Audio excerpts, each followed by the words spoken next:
So part 4. They remained married, and the Bible commands us to forgive. We're commanded to forgive those who hurt us. So our only option was to forgive and move forward.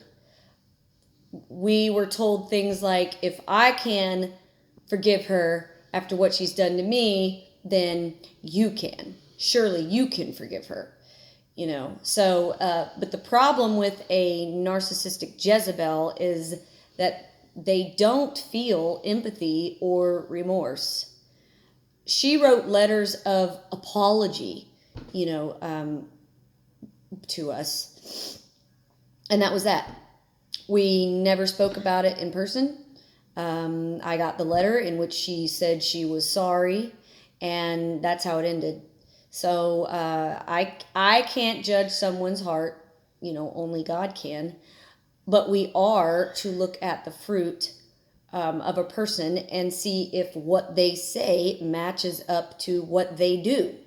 So much had happened, so much bad fruit, but perhaps this was finally the turning point for her. I desperately wanted to believe that. We all did. So within 2 weeks, all had been forgiven. Never talked about. It was just all forgiven. Swept under the rug, put under the blood, whatever you want to call it. That was it. We never spoke about it. And she never actually apologized or confessed to me about what she had specifically done to me that weekend. But I didn't care as much about that. I just wanted my family member to be okay. Looking back now, I need to find my cursor. Can a Jezebel truly be remorseful and repentant? No. The fruit was still rotten, and it would manifest itself again shortly after that. So how do you recover from something like that?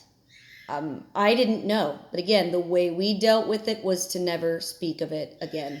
We didn't want to upset the apple cart, so we did our best to move forward, hoping for the best.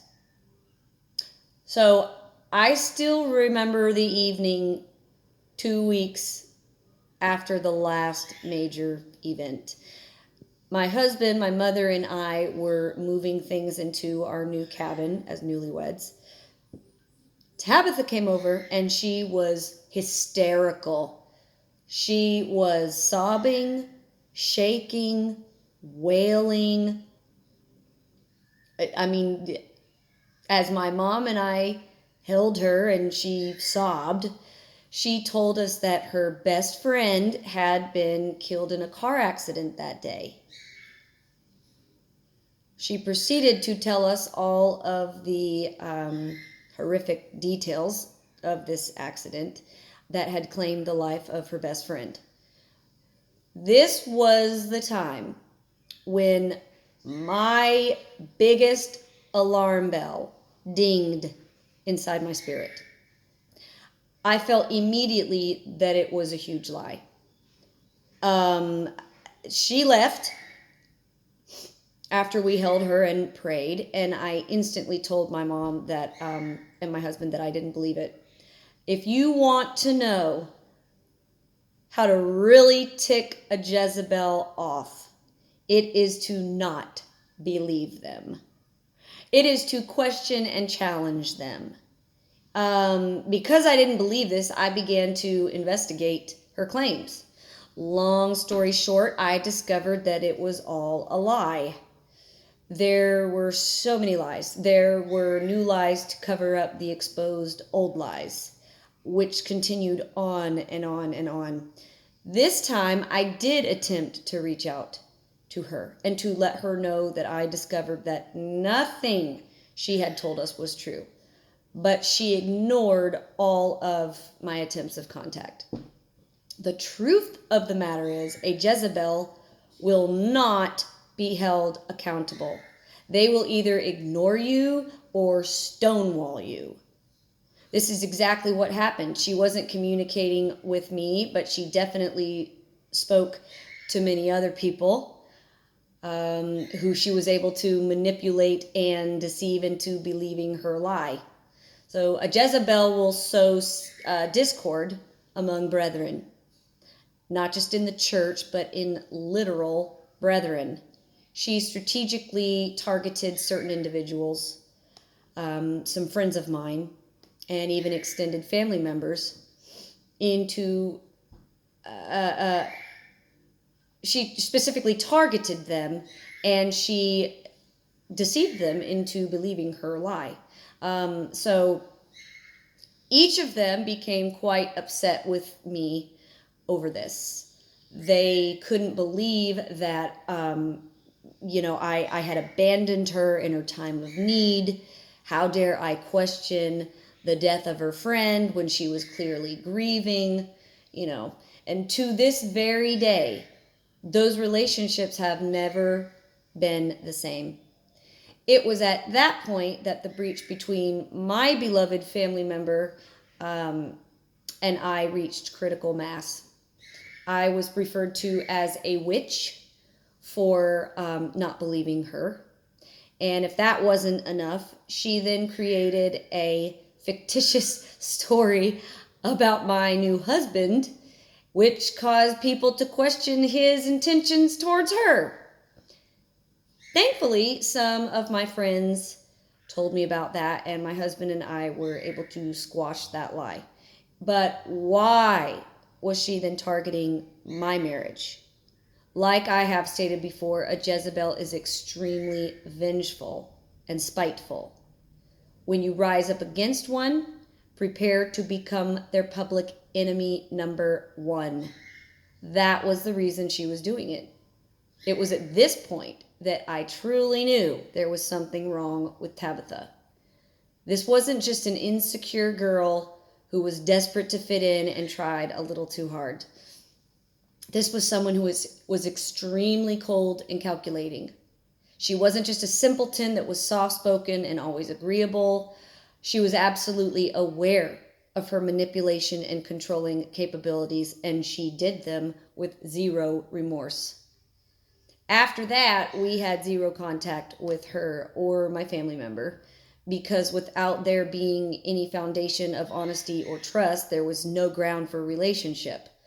Having said that, they were still at our church, so we saw them every Sunday and Wednesday.